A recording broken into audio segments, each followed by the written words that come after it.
বিজেপির রাজ্য সভাপতি সুকান্ত মজুমদার বুধবার দিল্লি রওনা হওয়ার আগে কলকাতা বিমানবন্দরে সাংবাদিকদের মুখোমুখি হয়ে আরজিকর হাসপাতালের মহিলা চিকিৎসককে যৌন নিপীড়ন ও হত্যার ঘটনায় ফের মুখ খুলেছেন। এদিন সুকান্ত মজুমদার বলেছেন, সিবিআই তদন্ত যাতে সঠিকভাবে হয় এবং তদন্ত যাতে দ্রুত সম্পন্ন হয়, এজন্য কেন্দ্রীয় স্বরাষ্ট্রমন্ত্রী অমিত শাহর কাছে আর্জি জানাবেন।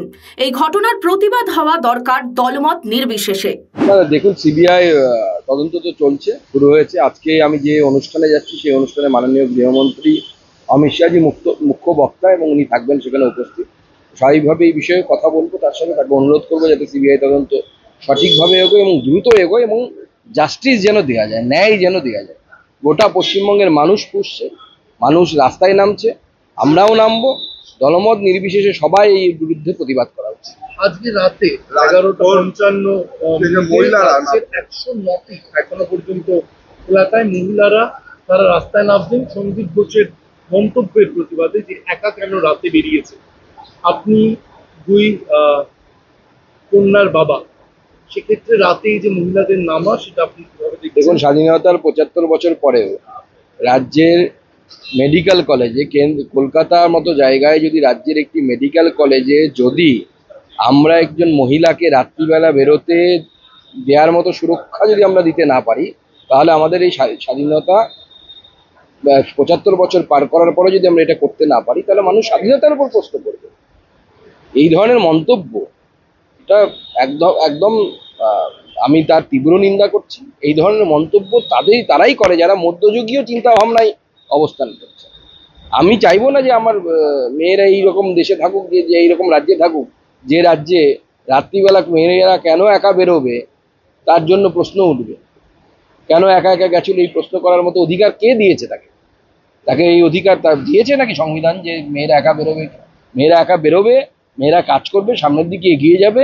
সমাজ কোন দিকে যাচ্ছে আর এরা মধ্যযুগে নিয়ে যাওয়ার চেষ্টা করছে। আপনারা কোনো দিল্লি থেকে কোনো ডেলিগেশন বা কিছু চাইছেন যাতে কলকাতা আর্জ করে? দেখুন, যেহেতু সিবিআই তদন্ত হয়েছে, আমরা মুখ্যভাবে নজর রাখছি যে, বা আমরা চাইছি, যেটা সিবিআই প্রথম থেকেই দাবি ছিল আমাদের, সেই সিবিআই তদন্তটা যেন ভালো মতো হয় এবং দোষীরা খুব শীঘ্র ধরা পড়ে। কারণ যাকে ধরেছে পুলিশ, সে আমার মনে হয় না অপরাধী, বা অপরাধী হলেও অপরাধীদের মধ্যে একজন।